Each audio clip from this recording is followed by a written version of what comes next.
Sa ngayon, i-recover ko ang washing machine na ito. Sira.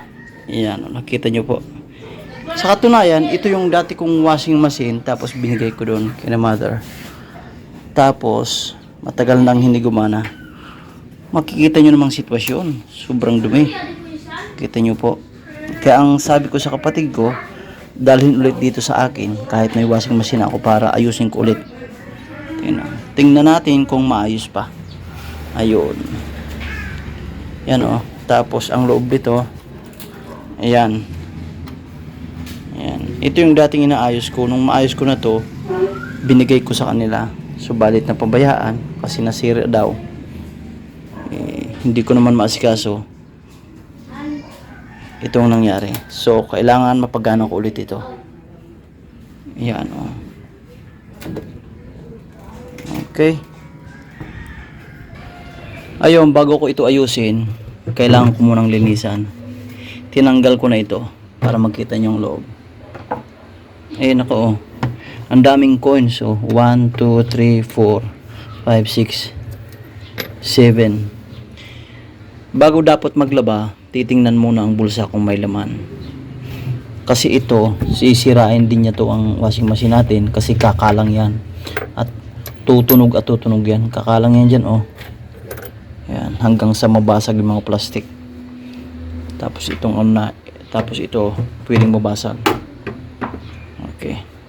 Okay mga kababayan, moment of truth. O yan, ito na. Bagong-bago, di ba? Ayan. Pagdating dito, tingnan nyo. Ayan. Ayun, nalinis na natin. Bagong-bago kasi tinanggal ko ang plastic. Doon sa makalawang niya, nilagyan ko ng pinturang black. Okay. So, ito, pinadikit ko na rin. Ito, wala na ito. Ginamit ko lang ito nung, anong tawag nito? May problema sa card, tapos kaya ko pa siyang pagganahin sa pamagitan lang nito.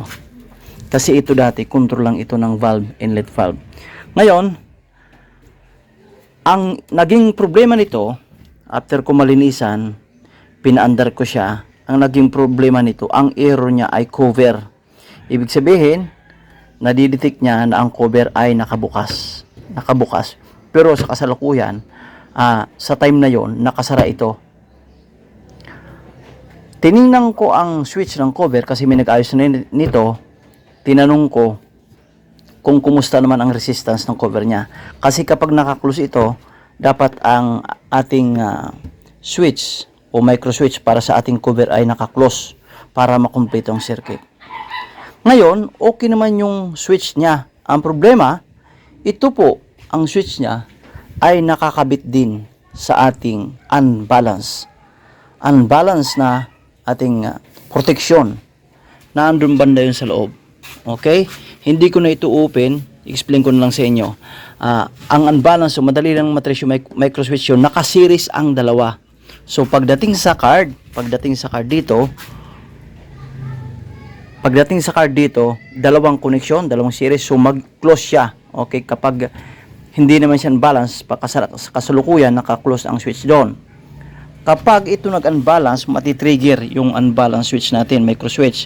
Mag-open yun, mag-error dito. Kapag ito naman ay ating in-open, mag-error din dito. Tinisting ko yon, ang switch niya sa normal position, dapat naka-close, high resistance po.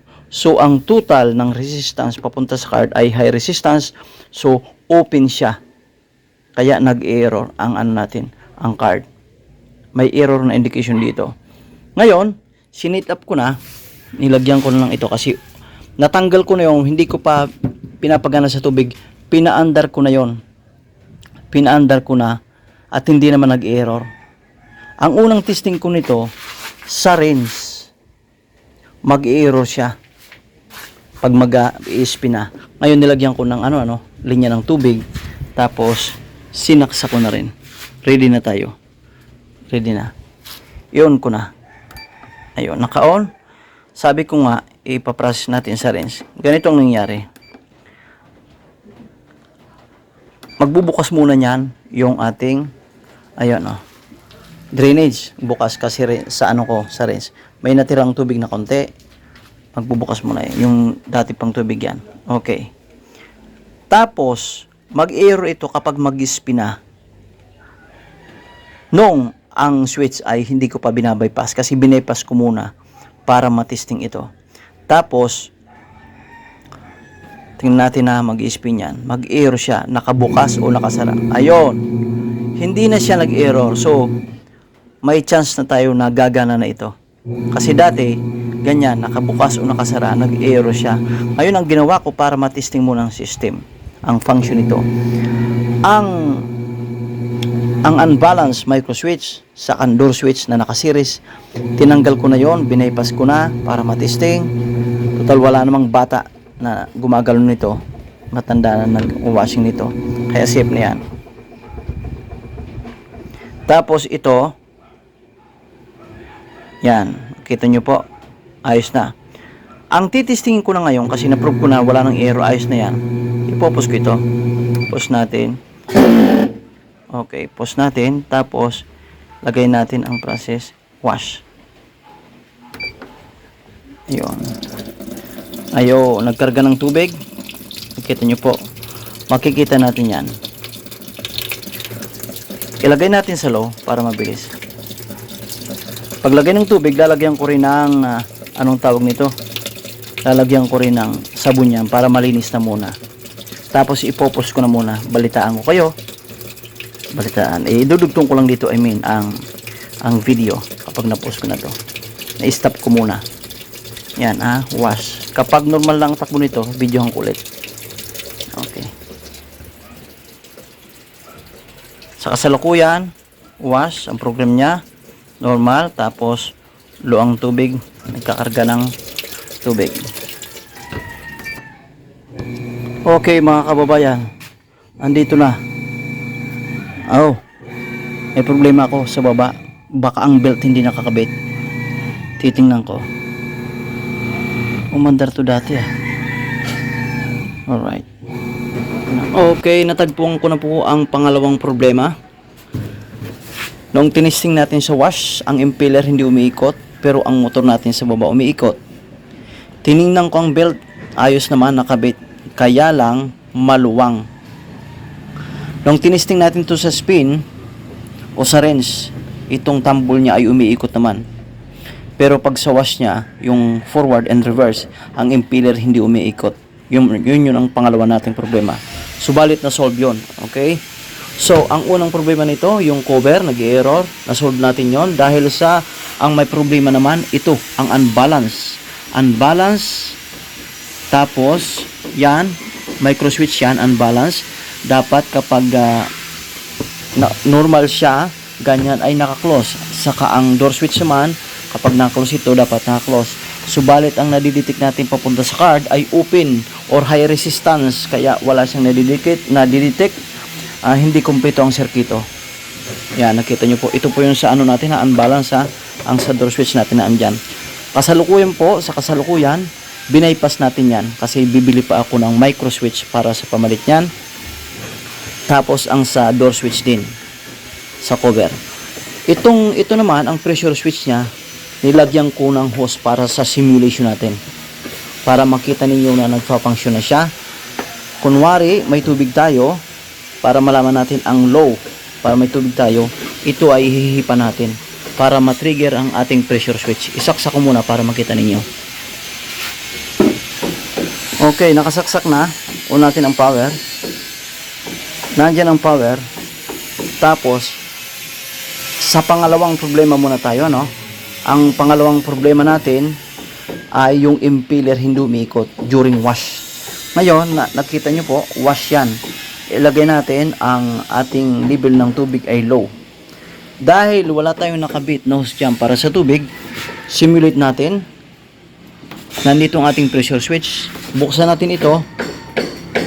Magpa-function yan dahil sa ang kanyang micro switch para sa door switch at kanyang unbalance detector ay naka-bypass. Hihipan natin. I-start na natin. I-start natin.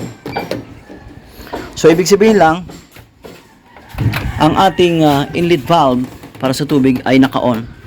Nararamdaman ko yan. Naka-on yan. Dapat may umagos na tubig. Sabihin natin ang tubig umagos na at na-reach na ang kanyang level. makita nyo po nagbiblink yan, ibig sabihin ano yan, washing time yan. O okay, lagyan natin ng tubig, hihipan natin, hihipan ko.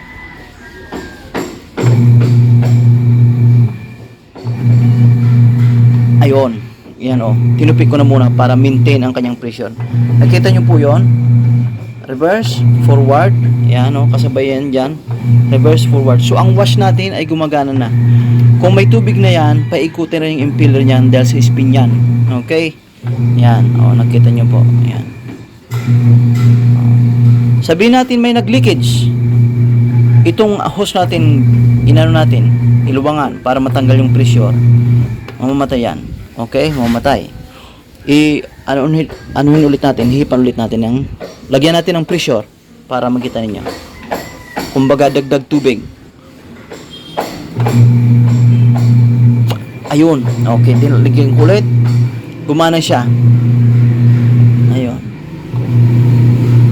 So yan ang pangalawang problema. Kasi ang unang problema na solve natin yon. Ang unang problema, cover error, napafunction na natin lahat. Alright. So, ang range naman, kunwari ganyan na yan, i-pause natin yan, ilagay natin sa range. Tingnan natin ha. Process. Pagdating po sa range natin, tapos in-start natin yan, ang unang magpafunction yan, yung outlet valve, yung drainage, yung drain valve niya. Okay. Yan, umugong na. Yan. Kaya lang walang tubig yan. Kanina may lumabas yan. Walang tubig yan, pero ano yan. Tapos, may certain time yan para ito ay umikot na. Kasi mag-ano siya, anong tawag nito? Mag-spin bago ulit siya mag-rinse. Kasi sa rinse tayo, ano? Yan. Antayin natin, may certain time yan para umikot. Tapos, pag ikot naman niya, pagkatapos ng ikot niya, ayan, oh. Ayun.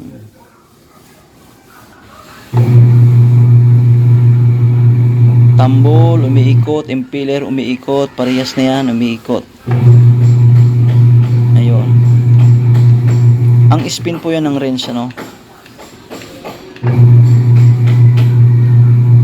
Yan, diretso na. Igutin yan. I-pause ko muna para hindi maano, tapos patapusin ko ang time ng kanyang range para makita ninyo.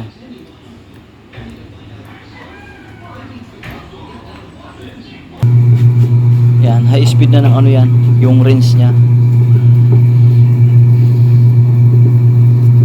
Pag hinto nito, ang ating drain valve ay magsasara. Okay, ang lakas na yan, di ba? Sa ano yan, first rinse o unang banlaw. Yan. Pag nagsara ang drain valve, ibig sabihin yung ano natin, yung inlet valve, papasok naman, ang tubig dadalo ulit.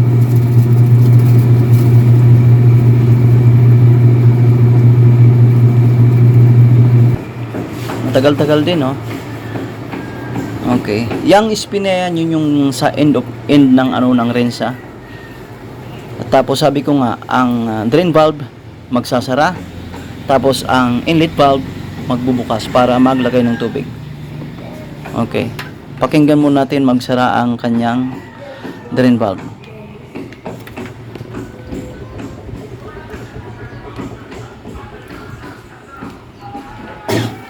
Ayun.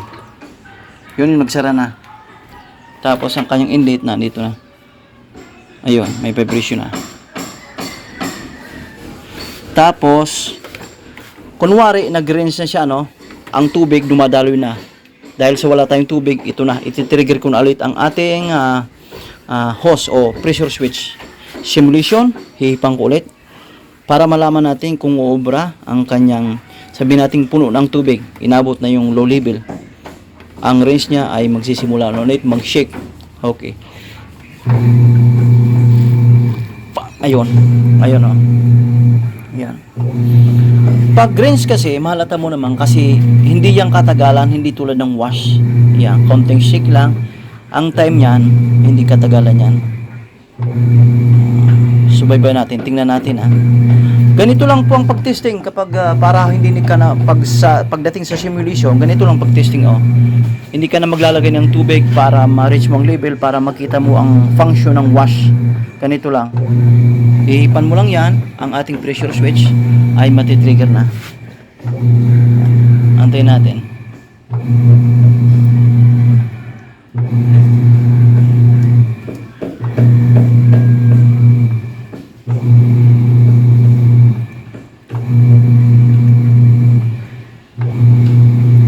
Ipakita ko sa i-pause ko muna, ipakita ko sa inyo ang dulo kung kailan na ito matatapos ha. Yan, continuous yan, dire-diretso oh. Maya iba naman ang function niya. Ayun, ito na ang dulo. Ganyan yan. Ibig sabihin, tapos na ang kanyang range, i-ano niya na, i-didre niya na. Pag hinto niyan, ang ating yan, ang ating drain valve nag-open. Ayun, ganun po ang sequence niyan. Okay. So, hanggang dun lang muna ang testing natin kasi ang spin niyan, okay na yan, subok na yan. Ang ipapakita ko sa inyo, ang location kung saan nakalagay ang sinasabi kong belt o motor na in-adjust ko. Kaya, ipopause ko muna ang video, ano? Sara muna natin at tanggalin ang saksa kasi ito ay pahigain ko. Okay, nakahiga na. Ito ang ating motor, ito ang gearbox niya. Ngayon, ang nangyari po dito, nag-loosen ito. Okay? Kaya ayaw umikot ng impeller. Ang ginawa ko, nakita nyo po yan, kung mapapansin yung lamat na yan. Diyan lang nakalagay siya. Ang belt niya ay nag-loosen na. So, ang ginawa ko, in-adjust ko lang. Simple lang. In-adjust ko lang yan. In-adjust ko lang yon. Instead of searching ng ating gearbox sa loob, ito lang in-adjust ko. In-adjust ko, tapos ang belt nasa tamang ano niya. 1 inch lang, enough na yan. Sa tighten niya. Tapos yung gumaan ng impeller. Yan, akala ko nga ang sira niya ay gearbox. Pero dahil sa umikot naman siya sa kanyang rinse. So ayos na, ikakabit ko na ito ulit. Yan. Tapos back to normal na siya. Yan. Hanggang dito lang po ang video ko kasi na-testing naman natin. Maraming salamat po sa inyong panonood. Mag-subscribe kayo sa channel na ito at marami kayong matutunan.